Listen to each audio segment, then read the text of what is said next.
According to Mythos, 100% of you are subscribed. Good job! So hello, welcome to the series where we're going to be going over the lore of every single equation that can be found within the Divergent universe. For context, a lot of these equations have the titles of characters or beings that follow the specific path that the equation is for. And because equations involve two paths, it's really interesting to see how a lot of these factions align themselves with their subsidiary path that they have there. For example, there were some that were destruction with nihility, nihility with abundance, and many of the sort that I thought at first didn't really make sense. The hunt with abundance, right? A lot of these I was incredibly confused, right? But the more I read them out loud, the more they made sense, and the more I became fascinated with a lot of these other factions. So yeah, just like the Curios series, I'm going to be reading the lore that is found within the equations themselves, and then afterwards, if I have anything else to add or anything else that I found to be interesting, or maybe extra little pieces of lore that I might find here and there, I'm going to be adding them as commentary after I finish reading the entire story. As always, at the very beginning, I'm going to be reading the name of the equation, and I'm going to be showing the entire lore in one set. So if you wish to read it all at once, you can pause the video at that moment and read it yourself. Or alternatively, immediately after I finish reading the title, I will begin reading the entire extract myself, and you can follow along with me, and heck, you can see my reactions when I'm reading these. But I'm making the opening a little bit too long. So yeah, for the time being, let us go on ahead and see the lore of every single destruction equation that can be found within the Divergent universe. The Firesmith. The fire is quenched to forge a divine army, and lava is splashing everywhere from the Warforge. After starting a fire in the forge, you slam down the heavy hammer, using just the right amount of delicate violence to repeatedly strike amidst agony. With a greenish blue flame, you incinerate arrogant antimatter beings until hardened and sharpened into destructive weapons for the Legion. The old prison is broken into pieces. Dragging the marred body, you sever the chains covering your being and infuse the skill passed down through generations into the Warforge. No knowledge in this world exists to maintain peace. The slave masters long for war, and the warlords enjoy blood. So they hire craftsmen to forge knives and swords. The inherent purpose of such skill is to bring the universe to destruction. This is exactly one of the reasons why I wanted to make a video about the equations. Right here immediately we're getting to learn about the Antimatter Legion and how they sort of operate. The fact that their weapons are created from their own comrades, it's kind of disturbing but very on brand. This is really interesting. The Gravedigger. The shouts of people echo through the plaza as they smash the white crystal statue and view the scholar who found the cure to the plague as a traitor. They charge into libraries, burning all records of the past and erasing the achievements of heroes from history. You know how to guide annihilation. Once people have forgotten all of their past civilization and spat on the foundation of themselves, the withered society that remains will naturally welcome their descent without needing on the blemished one's troops. You dig up their graves and ridicule the foul-smelling history books. They could never compare to the fashionable charm of a spaceship or the endless fun that the interastral network has to offer. So, they set forth digging up their own tombs. No longer do they have a place to bury themselves when they're dead. Today, they forget yesterday. Tomorrow, they shall murder who they are today. Such a beautiful scene. strangling the life from an entire civilization with your own two hands. Oh, not gonna lie, reading this one felt really rewarding. That being said, this is one of the Annihilation Gang troops, if they are one, that I find to be most intriguing, and we're only like on the second one. Having someone that is designed to just completely have a civilization eradicate themselves at a literal fundamental level is super intriguing, and this just feels like more philosophical than actual destruction, but it's still a form of erasing history, which is really fascinating. I love it. The Pyromaniac. Fleets belonging to neither side of the battle charged to the front line, ravaging the stars violently with unstoppable violence. The increase of entropy is inevitable, so you are willing to hasten the foreseeable annihilation. After the fire devours the forest, all things come to life from ashes. If an ossified tree does not decay, the new shoots under the shade can hardly grow. If you extinguish the stars, they will bury the hatchet, or they won't be able to survive in the cold and silence of the eternal night. If you conjure up a tsunami, they will break through the circular pull of gravity, seeking momentary respite. The inertia in their genes hampers the advancement of civilization, and a comfortable life will drown them in the well with depleted resources. The only way to cure this stubborn ailment is destruction. I don't really have much to say about this one. I just really enjoy how the philosophy does fit sort of like the ideals of the abundance that we have seen, where it's like, oh, it's for the sake of surviving longer.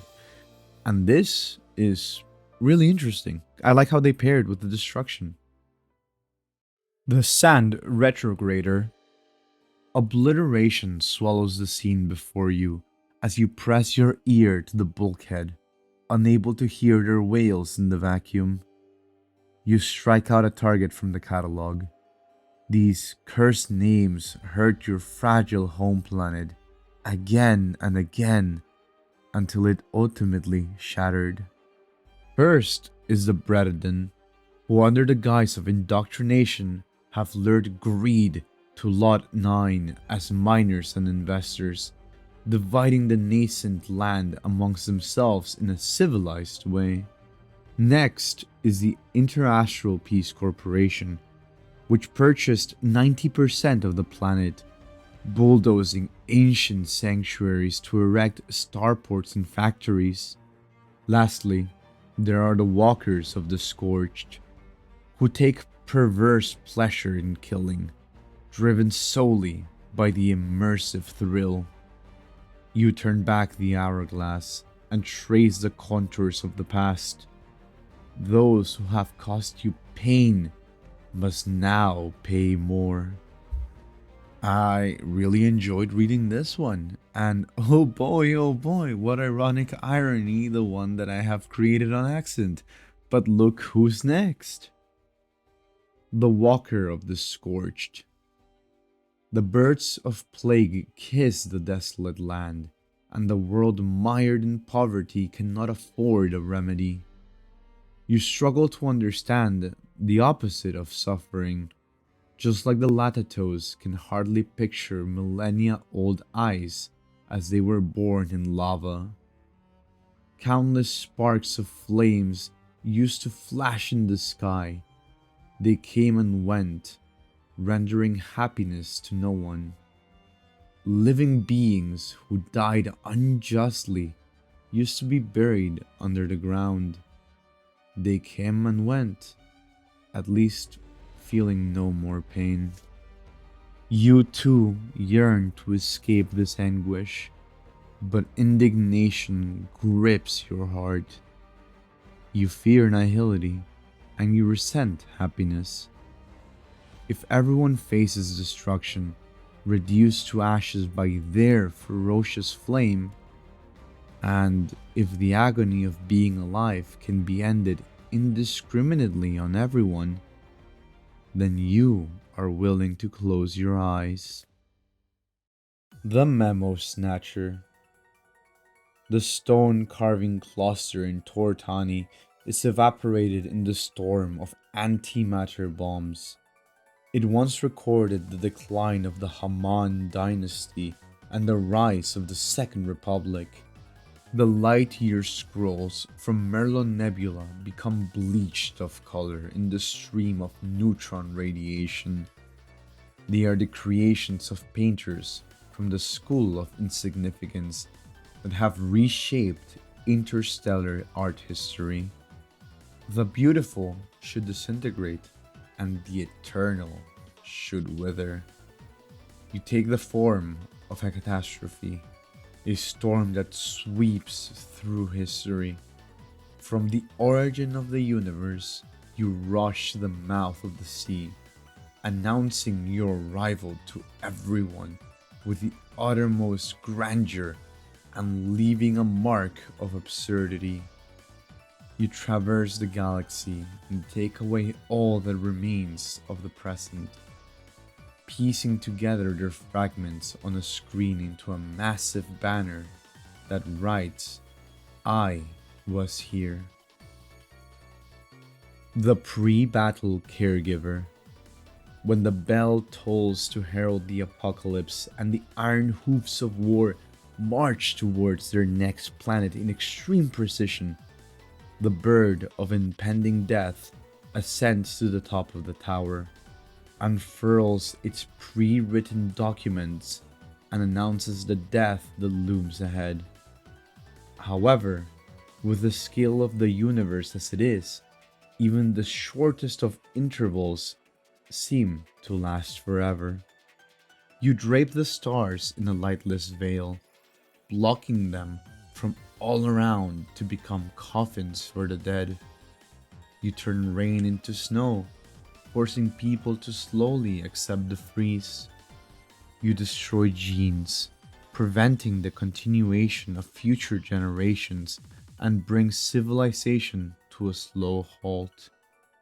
Under the gentle curtain, all beings walk into the never-waking eternal night in a chronic death.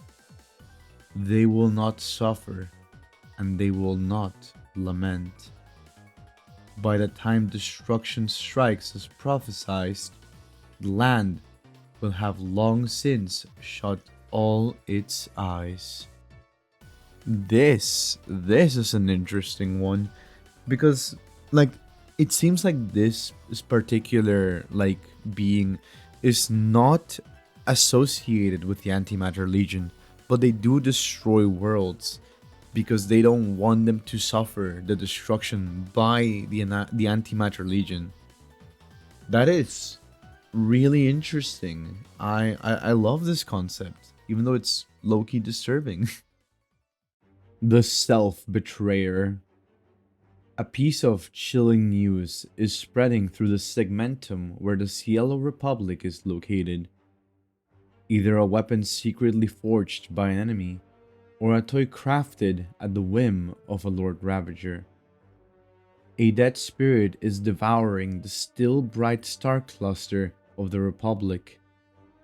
It wears the face of a human, has the eyes of a human, yet its true form remains hidden until the moment it claims your life.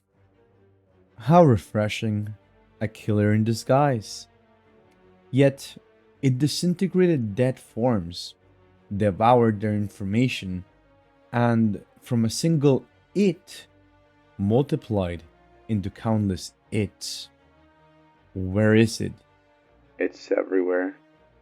The spaceship pilot, the president issuing a warning on the screen, the teenage boy and girl holding hands in a coffee shop. Everyone can be it. A correction to our previous opinion. Everyone can be you.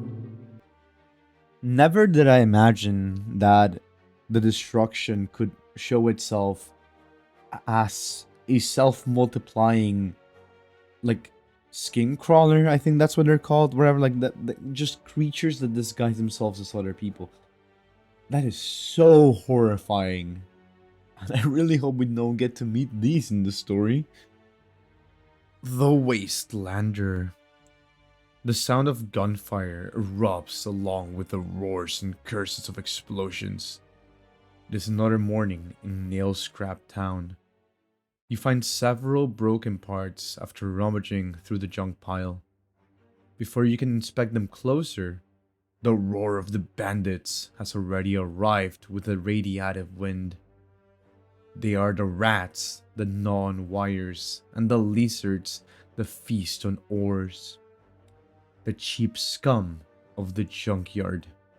You respond to their presence with artillery fire, unleashing devastating flames. Order is the biggest joke in Talia, and philosophy is the saddest elegy in the barren land. Destroying and being destroyed occupying 90% of the time spent in the junkyard. Riding an off-road vehicle, you tread the path covered by collapsed tiles under the scorching, which were still intact yesterday. The engineers lay prone on the top of the car, praying not to be hit by the stray bullets. Meanwhile, you open up the garbage they've cobbled up together, preparing to give the enemy a little surprise.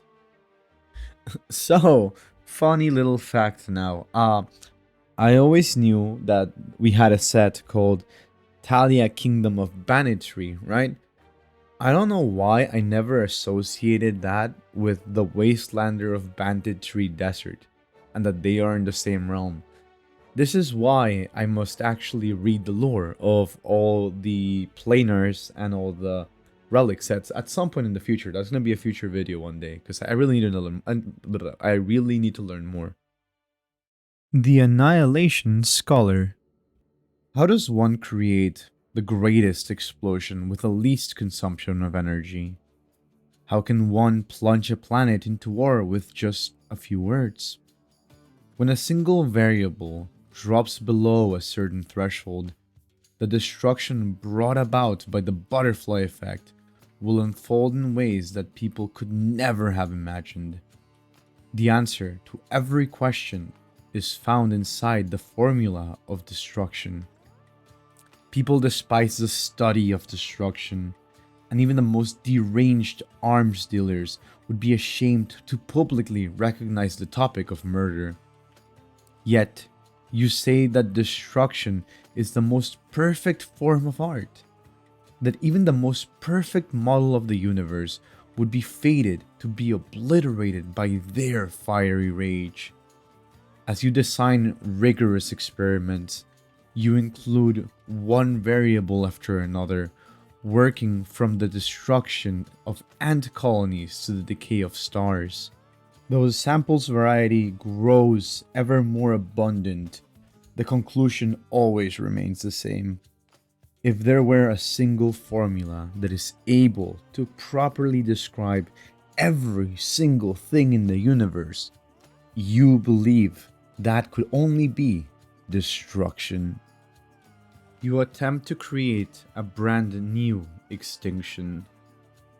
You must not be too large in scale. You have seen the death of many star systems. The majority meet their end withering to their own gravity, implosion, or at the hands of a passing natural disaster, like the Legion or the Swarm. You must not be too microscopic in detail. Frail races cannot withstand any blows. A flood, a natural enemy, or even an infection would be enough to lead them to their complete destruction. You must be sufficiently efficient. You set your eyes on a planet as the subject of your experiment. Its size is perfect to support a race of intelligent life, and diverse life forms thrive in every corner. You could create a form of algae that quickly devours greenhouse gases to create a land of ice and snow, or perhaps a vicious bacteria that affixes to the atmosphere to suffocate the world below. But you have done all this before. The formula of destruction no longer requires samples saturated with information. Use a more literary method. Think again, my friend. That which waits to be written in the formula is like the first tile in the game of dominoes. Once it has been put into motion, it cannot be stopped. You suddenly feel a wave of inspiration, picking up a glass sphere from the ground. As you place it into the force field generator and grant it enough speed, it begins to shake as if infinitely approaches the speed of light, craving its impending freedom. Launch manually. A brilliant spark of light warps the absolute horizon around it. As it tears at its structure of time and space, it prepares to wrap this middle-aged planet in a warm embrace. As you record how it breaks into pieces, you conclude this project. In all honesty, this one gave me a lot of like Dr. Primitive vibes. Not necessarily that they are like with Dr. Primitive, but just like the kind of feeling of like destroying a whole civilization purely for science, quote unquote. The Voyage Monitor. The sky is gloomy without light. Dark snowflakes float and fall on the ground, but do not melt. The remnant survivors extract their own memories, importing them all into a scalding hot component, and thus you open your eyes, your mind echoing with your sole duty. You ignite the fusion furnace, carrying the remaining genomes with you and hurtling away from your mother star. She is too far gone from the taint of your desire, never able to give life to her Terra again. The children are hatched within you, within the incubator, and as the guardian of the new generation, you have the right to protect them from any harm till the day the voyage ends. The journey is long, and there are too many threats that the children will face. Meteors on course of collision, aliens of sinister intent, and many more. A moment's failure to pay caution would mean the end of those fragile lives in the chamber, but you will safeguard them with your complete arsenal at your disposal. Guardian records showed in the 9008th standard year of the voyage, a total of 320 medium and large-scale meteorites were destroyed. 11 dangerous spaceships were eliminated, 3 of which launched damaging counterattacks on the Voyager arc.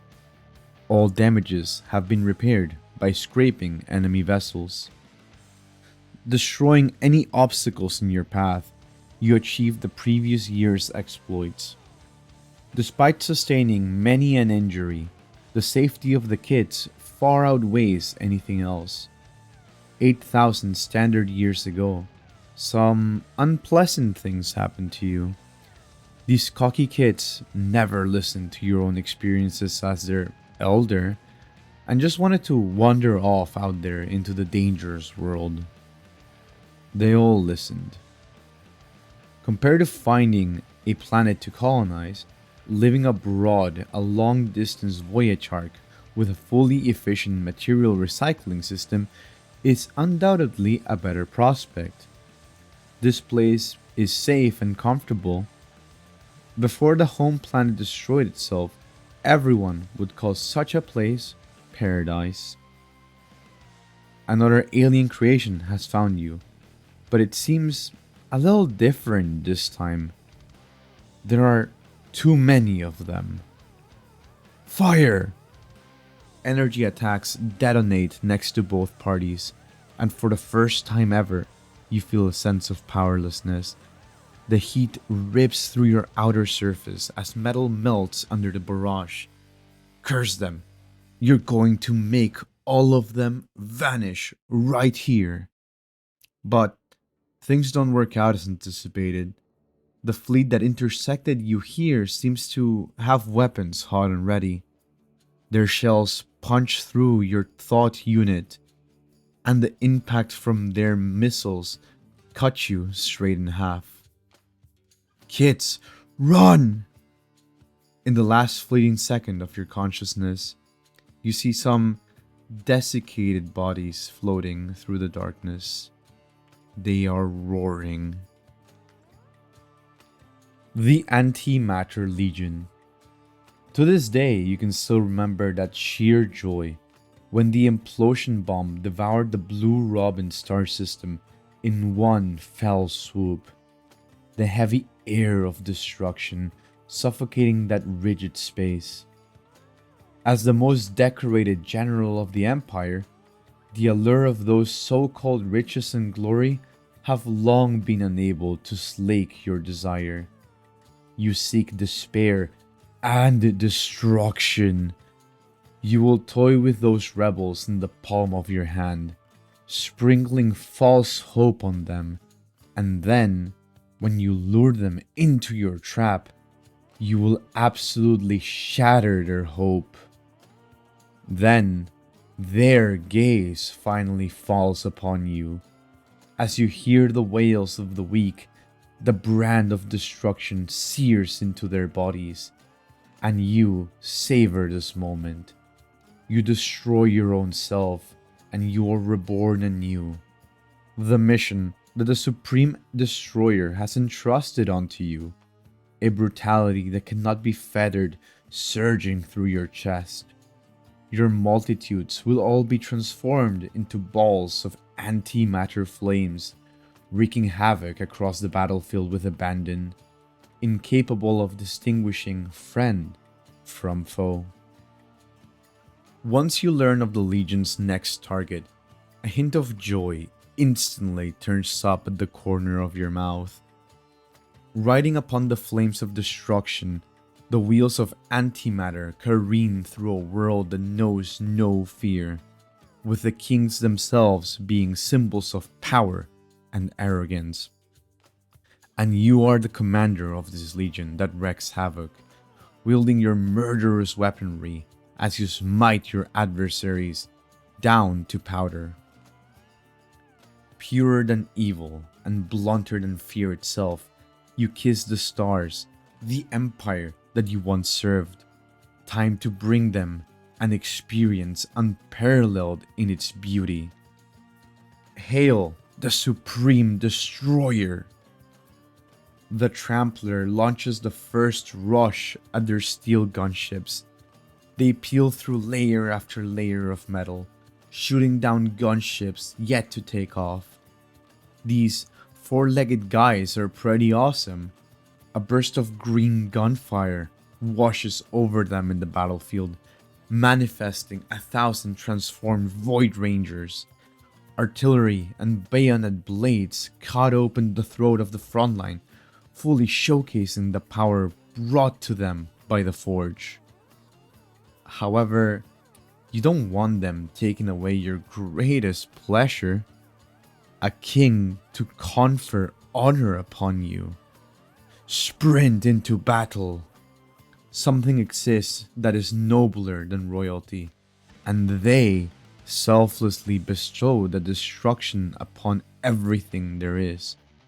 You recklessly crush your enemies before you, and the flickering glints of light disperse in the face of absolute violence.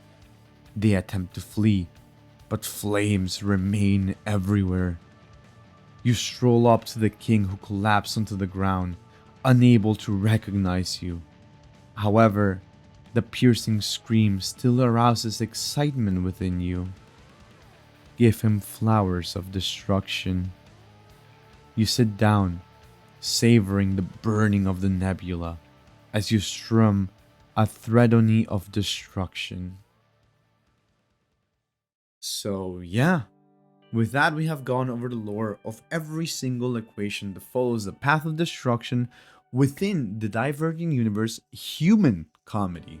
And I specifically want to make the little emphasis of the human comedy, mainly because by the time that this full series is done, they will have announced the next chapter of the Diverging Universe, which is going to go soon. And I'm so sad, but I still hope that all these archives are able to remain. They're definitely going to remain. I doubt they're going to remove them, but still, I wanted to at least be able to archive this segment of history and actually be able to retell all the little stories that have been found within the equations. And I'm hoping that you guys have been having a lot of fun listening to these. I find them, a lot of them have been quite fascinating. I know that not all of them are going to be like relevant to the main lore of the Trailblaze mission, but I still like the idea of world building and the potential powers that people could have, or potential enemies we could encounter could have in the future, right? Like, for example, the Gravediggers, those were really concerning, how they go and just delete the history, and that is how they focus on the destruction of the planet. There was a Self-Betrayer, which felt a lot more like the Propagation, but it also was destroying civilizations just by completely replacing everyone and becoming like a hive mind of the former place. That was creepy. And there's also now the Annihilation Scholar as well, which, reading its description, I was genuinely terrified that there's just someone that's just like, oh, let us use planets as test subjects and figure out how quickly we can destroy them and figure out new destruction methods. It's like, I'm sorry, what? The Voyage Monitor was also interesting to learn about, how like the captain was ready to absolutely destroy everyone, but I'm pretty sure he's dead. And the Antimatter Legion, well, we know how much of like assholes they are, so yeah, I don't know, it was just quite intriguing to know more of them as well. I really hope that I get to do this again for whatever next chapter comes out of the Divergent Universe, and I hope that you guys have been enjoying this video as well. So yeah, ideally the next day after this video is released, there will be more and more and more until I cover all 9 paths that are in the game for the Divergent Universe. And with that, we're done. So I hope you'll have a wonderful rest of your day, night, morning, whatever time zone you're currently watching this video. And I'll see you all in the next one. Bye bye.